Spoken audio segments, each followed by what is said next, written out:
There's a report going around about a secret Adam Driver and Steven Sourdough project, the hunt for Ben Solo. Show me, grandfather, and I will finish what you started. Lucasfilm apparently loved it. The hold-up came higher up the chain. In this video, we'll unpack what that means for Ben's future. I saw your future. Just the shape of it, but solid and clear. And how this movie could still happen. Stick around and you'll get the idea behind the movie, why Disney passed, and why bringing Ben back doesn't actually break canon. I know what I have to do, but I don't know if I have the strength to do it. Before we jump in, don't forget to leave a thumbs up on today's video and subscribe to the channel if you haven't already. Drop some hype points too, it's massively appreciated. Now, with all that out of the way, let's get into it.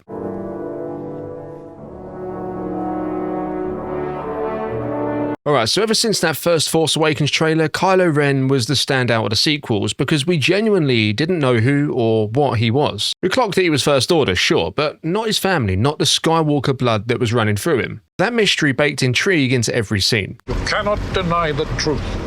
That is your family. He said he wanted to let the past die, but like the rest of us, he was obsessed with the galaxy's history. Clutching onto what remained of Vader's helmet, his whole drive was to finish what his grandfather started.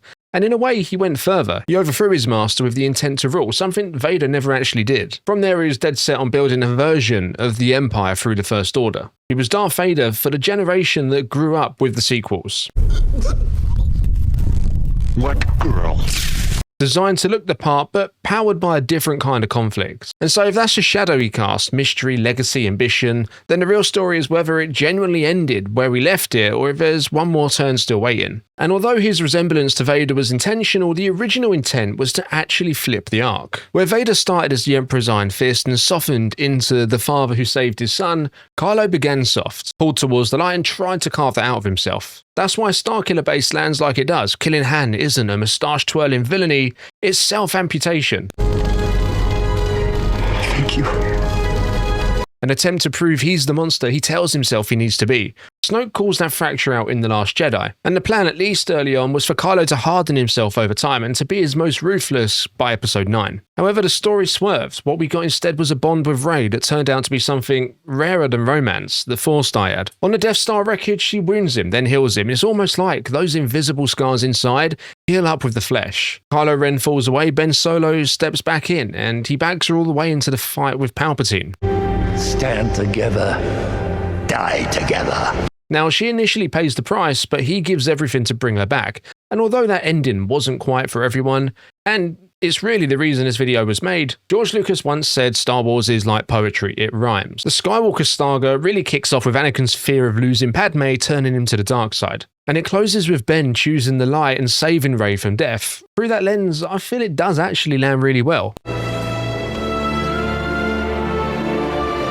And now here's the part that matters for a continuation. If he was conceived as Vader's inverse, then his endpoint isn't just redemption. It's an identity finally chosen. So if you pick that thread up, do you explore the monster he never fully became or the man he finally decided to be? And what would that choice cost him now? That's the tension that makes a Ben-focused story feel earned rather than nostalgic. Now, here's where the story tilts. It's been public for a while that Adam Driver wasn't too thrilled with how Ben's story wrapped. He wanted something closer to that original inverse idea, and now a new report just came out from Adam Driver himself, actually, that he spent 2 years developing The Hunt for Ben Solo with Steven Soderbergh. It went in front of Kathleen Kennedy, Dave Filoni and Carrie Beck, reportedly landed well, and then hit the brakes higher up at Disney.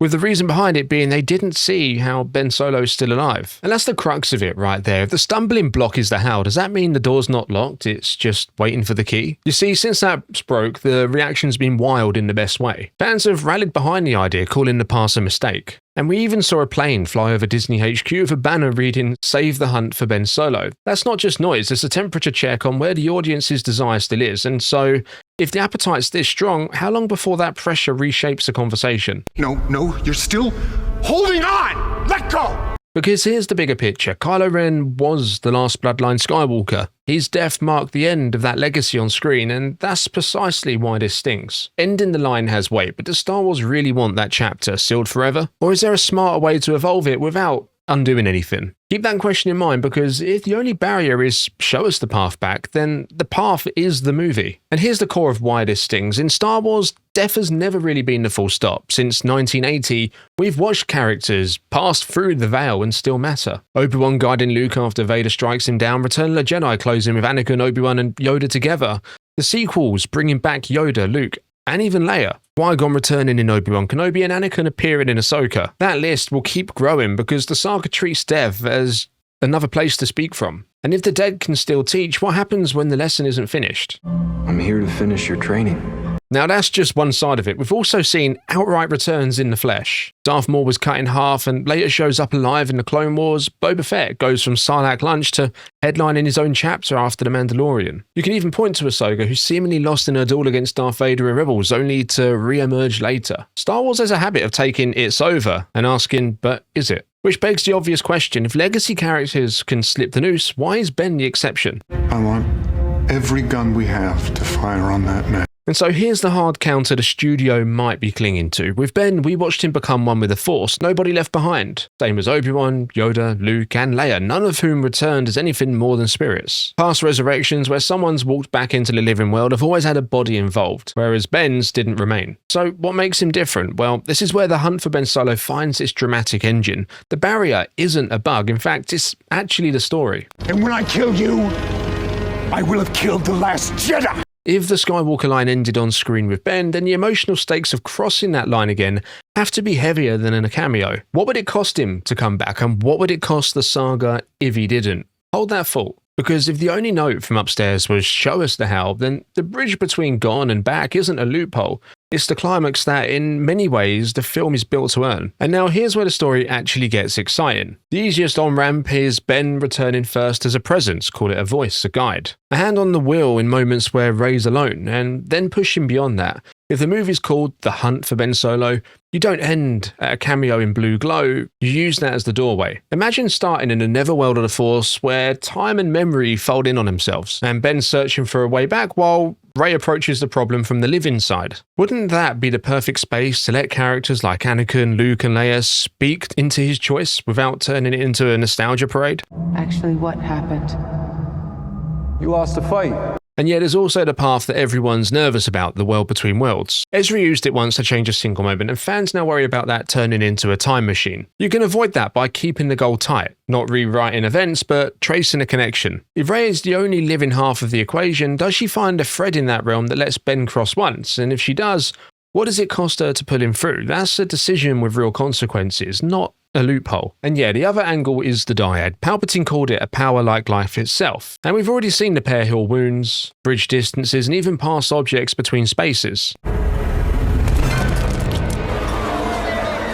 If that bond is bigger than either of them understood, could it be the key to literally bringing back a body that vanished? That's the sticky question Disney asked. His body disappeared, so what if the dyad is how it reappears? Tease that out and you don't break canon, you deepen it. Because the dyad finally does something no other connection can. But yeah, whichever route they would pick, the structure sings the same way. Ben's journey in the in-between, Rey's trial in the living world, and a crossing that demands a price. I know what I have to do, but I don't know if I have the strength to do it.